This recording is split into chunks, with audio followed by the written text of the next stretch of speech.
The downside of some of the large companies is that because they're so big, there's a lot of structure, things move slow. It's hard to make changes as fast as you would like. In small organizations, we all wear a lot of hats.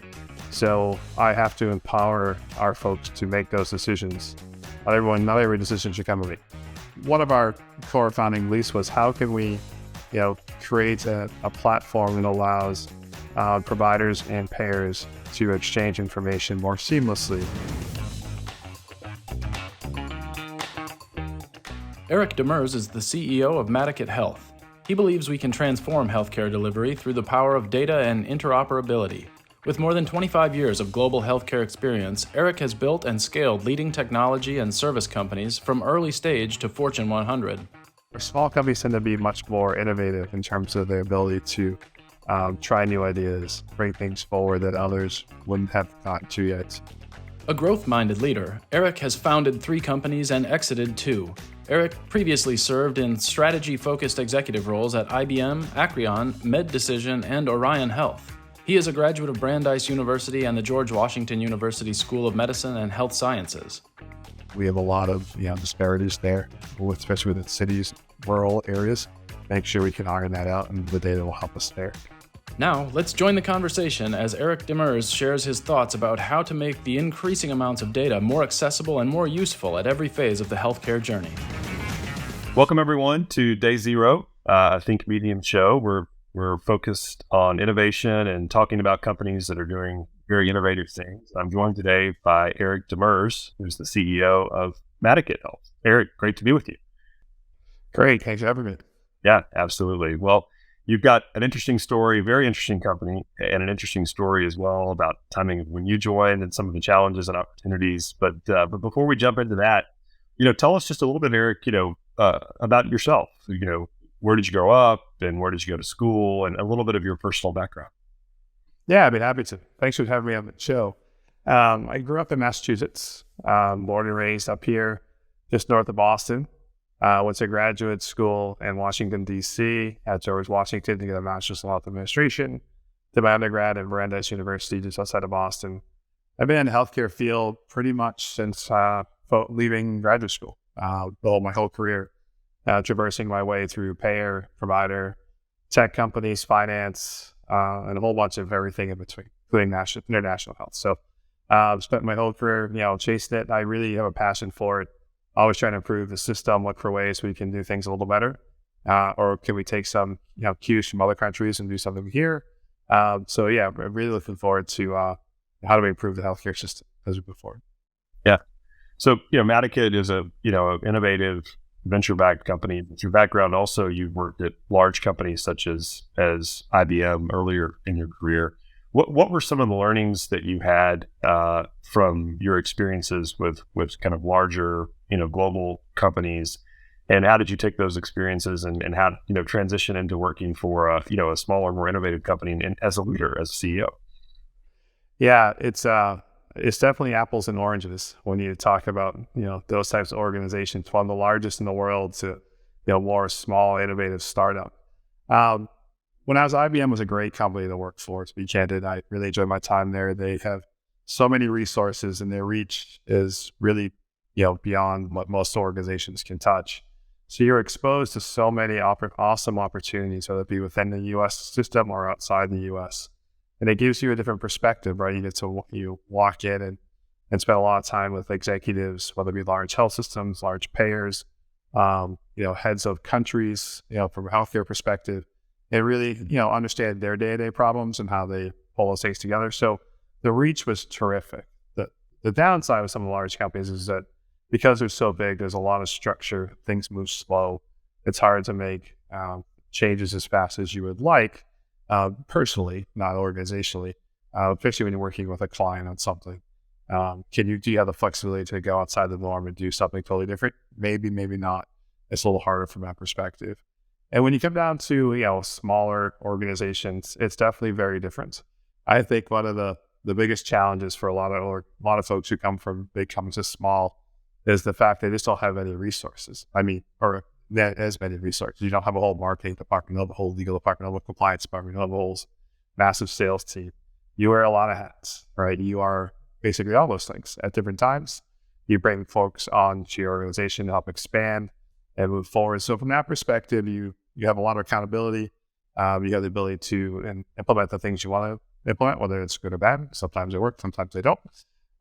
You learn from your failings if you have them, and you move forward. But on the flip side, with small companies, like we can turn it on. Right? We can innovate quickly. If someone needs to make a change, we can implement it in days, weeks, months, depending on what the opportunity is. And that's really hard for large organizations. So tell us just a little bit more on leadership and, this, this show and this audience is really focused on, founders, early stage venture companies and those who lead those companies. A little bit about your journey into leadership. When did you kind of know that you wanted to be, a CEO? And what are some of the characteristics and traits that, you think are important for being a CEO of an early stage growth minded company? All right. So I learned early on that not everyone thinks the same, not everyone reacts the same. So you have to understand, make sure you understand their viewpoints. That could be your employees' viewpoints, your partnerships viewpoints, could be your clients' viewpoints. And how do they coming at that perspective? Kind of trying to put yourself in their shoes for a minute and really understand what they are conveying, and are they hearing what you're actually saying? Are they hearing you say something totally different? Right. And I've seen all those scenarios play out over time. So, the communication piece is really important. Then there's, that's a foundational block. And then really understanding, more empathy for the folks you work with and trying to understand them from that perspective, appreciate that. So those are two cornerstones, ones for me, but then being very clear about what our objectives are. And making sure that everyone's on the same page with what we need, where we need to go, why we need to go there, why the organization is moving in a certain direction. And then, understanding that in small organizations, we all wear a lot of hats. So I have to empower our folks to make those decisions. Not every decision should come from me, candidly. If we're all on the same page and we know what we're doing, I'm very comfortable with people, making those decisions, owning that and moving forward, and I stand behind it. So you have to be comfortable allowing people to take risks, and hopefully, you trust the folks that you're working with enough that you will know that they're going to take the risks that they think are best and have the organization in mind, and you stand behind it. Yeah. Did COVID change any of your perspective, or maybe add to the list, or what were some learnings or kind of some points of reemphasis during COVID? Definitely communication was a critical one. But I think, beyond that was how do you maintain your culture is hard, right? How do you create that same sense? You can't create the same culture sense as being in the office, but how do you make sure people are connected? What do you do to make sure they stay connected and engaged? Over communicate in many ways. We basically do an all fans meeting every Monday. Right, we want to make sure everyone in the organization has a chance to hear what everyone else is doing on the same page. We have a lot of other meetings, but at a minimum once a week, we want to make sure everyone's on the same page, right? So that's how we have folks from the West Coast, East Coast, North, South. So we have folks all over the place. So there's the communication piece, and then really understanding where people are at from a from a COVID, and this time it was COVID health perspective, how they feel about it, what their concerns are. What can we do to support them? And everyone's very different individual. They have different things going on with their families. And it was making sure we have a keen appreciation for what that is in the moment and how we can be supportive of what they need, candidly, from that perspective. And I think that's a very different time. If I think back pre-COVID, right? I was on a plane every week, around the country, running outside the country and going everywhere, right? And I just kept sort of screeching halt, and I had traveled in probably 2 years for work at one point. Yeah. I can't say I miss it, candidly. I like to travel, but not that much. I travel way too much, and I realized I don't need to travel that much. I don't need to be, all in those places all the time. I thought I had to be. I think all of us thought we had to be. It was what we did.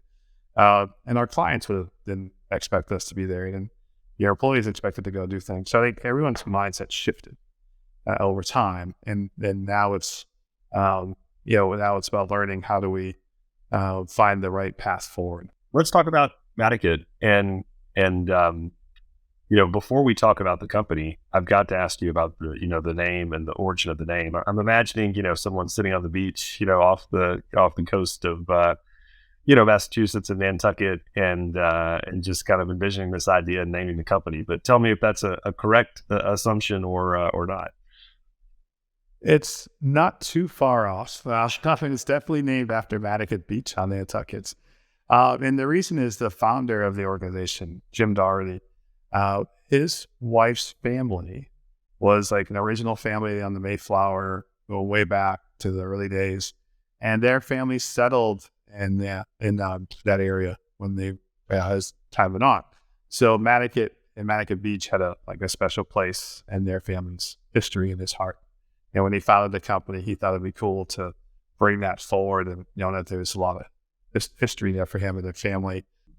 All things in healthcare over the last 20 years has created some really, really unique opportunities to increase, data flow between payers and providers, to create better opportunity for patients, for physicians to have access to data.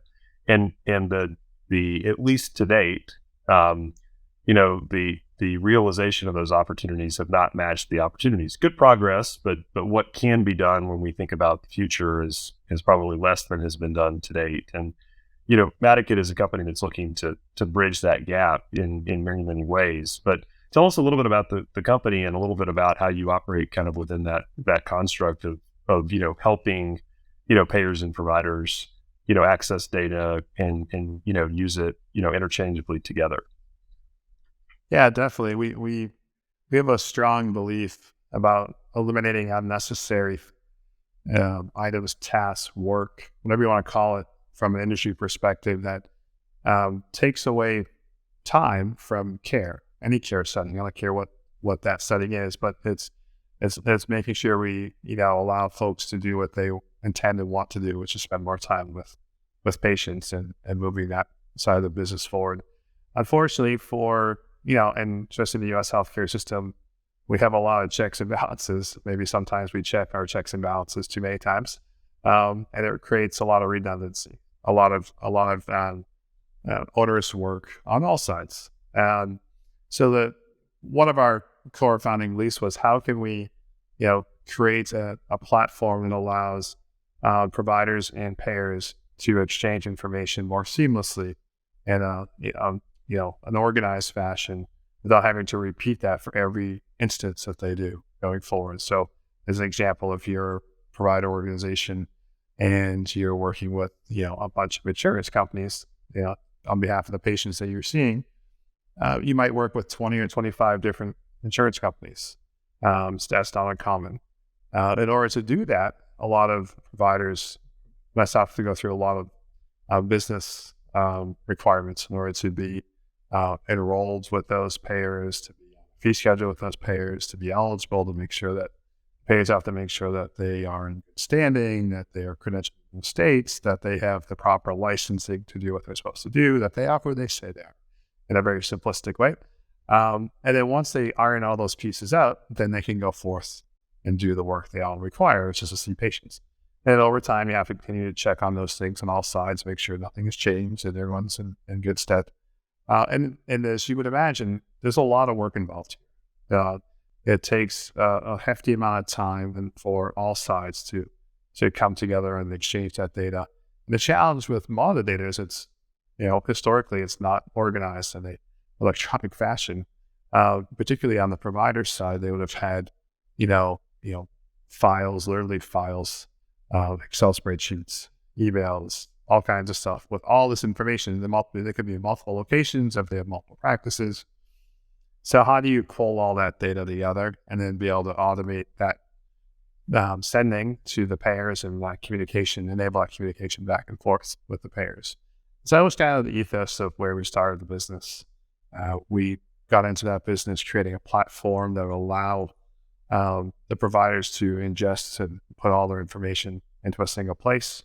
We would then keep that up to date for them, and then be able to create those linkages to all the payers that they need to work with to do enrollments for financial transactions. It could be just to be enrolled in the practice. It could be a whole myriad of different things that they would need to do, exchange information. That we have so much data in our system We work with pretty much every single payer in the country we've worked with, that we could probably, automate a lot of this or auto adjudicate a lot of this information, say it that way. There's really, if we know the rules on both sides of what they're looking for, there's really no reason that the system can't, make sure that those are met. And if they are met, they just move forward. So we believe in the future that'll be the opportunity for us too. Tell me a little bit more about, just from a company perspective, but also from a leader perspective, CEO perspective. You're not IBM, you're a small company, right? Madaket. Some of the challenges and quite frankly, the opportunities. I know you referenced before, one of the advantages of being small is being nimble and being able to pivot quickly. But what are some of the challenges and opportunities when you go out and kind of make your pitch to a provider system or a payer system? How do you think about that, and how do you convince them of the value prop? Yeah, being small is not always an advantage when it comes to healthcare. Right. I know this from working in a lot of large companies, right? And we would actually win a lot of work off the back of, well, what, you sure you want to go with that small company? They might not be in business in the year. They might get bought. There's all those things that people would say or come up. And then, large company has that stability factor, been there, done that, will stay in mind, their history of success. So you sell against those challenges. On the flip side, though, our small companies tend to be much more innovative in terms of their ability to try new ideas, bring things forward that others wouldn't have gotten to yet, and then be able to move and be really reactive with those customers. So we go with the mindset of trying to help them understand that, we've been around for a long time. We've been growing consistently over time. We actually have a lot of very large customers and a lot of medium customers and small customers. And so we have a history of success now. We can point to where those things are. And I think that actually makes a big difference, especially when talking to organizations where you're that new. Some of the big challenges for us is just being known, Kaylee. When you're a small company, everyone knows who IBM is. Hardly anyone knows who Madaket is until you introduce it to them, until they get to understand the concept, right? And you have to truly on you to be out there and pushing that forward so they understand all the great things that you're doing until you become more of an unknown entity in that business. So there's definitely challenges on both sides of that. But we find that once we get in, they really enjoy the working relationship because we need them, want them to be super successful, and we spend a lot of time making sure that happens. Looking ahead, you sit in a very, very interesting perch in kind of a growth area, growth company, intersection of payer and provider. When you look out 5-10 years, what excites you the most about how the potential, I should say, of payers and providers working together and just the ability of, effectively the digitization of kind of healthcare information and the ability to actually use that digitization, use the technology that's being created behind it, companies like Madaket, to enhance the way care is delivered and reduce friction costs? What excites you the most? We've barely scratched the surface, candidly. And I think what excites me is what you can do with all the data that will be available in the future. And it's more than most people can even comprehend because they don't think about it on a daily basis. But, at the core of healthcare is and our system anyways, is the relationship between the provider and payer needs to work before they can go do anything with a patient in most cases, right? So unless you're paying fee for service or cash, which is very few in the United States, you really need that relationship to be working optimally. And I can't say it has historically. And I think the challenge is with, how do we know? We don't have the data in many cases to support what's going on. And when I think out 5 or 10 years, we're going to have so much data. We're going to be able to automate so many things. We're going to be able to use so much more technology around it. It could be AI, ML, or just other, related technologies in order to move the needle forward significantly. And it'll speed up faster and faster and faster. So we should be able to, identify where providers are practicing instantaneously, what their fee schedules are, what they charge for various items.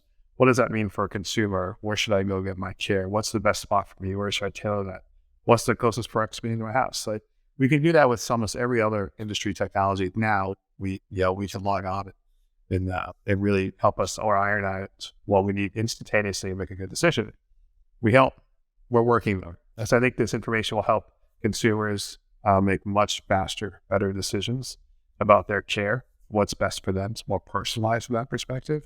It'll allow the exchange of information with different government entities, which will better the care with the locally and make sure that the regions are served effectively, especially if they're disproportionately served. We have a lot of disparities there, especially within cities, rural areas. Make sure we can iron that out, and the data will help us there. And we'll also, if you're looking at biotech and pharma, like COVID's a good example of how we sped up certain things in order to be able to produce drugs faster. Well, there's a lot of research that goes on. There's a lot of efficacy around that. How do we align patients and providers with those right organizations to move those things faster through the system? A lot of that requires data and be able to support that information. So there's so many different angles you can take with it. And every year we're going to be producing significantly more and more digitized information. And then so how we can get our arms around that in 5+ years, 10 years, it'd be very different than it is today. It's moving much faster than it ever has. Yeah, it's exciting. It's exciting, and you personally and Madaket's company are right in the middle of it. So it'll be a really fun time. Yeah, it's awesome. Yeah, Eric, thanks so much for joining us today. Really appreciate your time, and thanks for being a guest on Day Zero. No, I loved it. Thanks for bringing me on and giving me a chance to talk for a few minutes.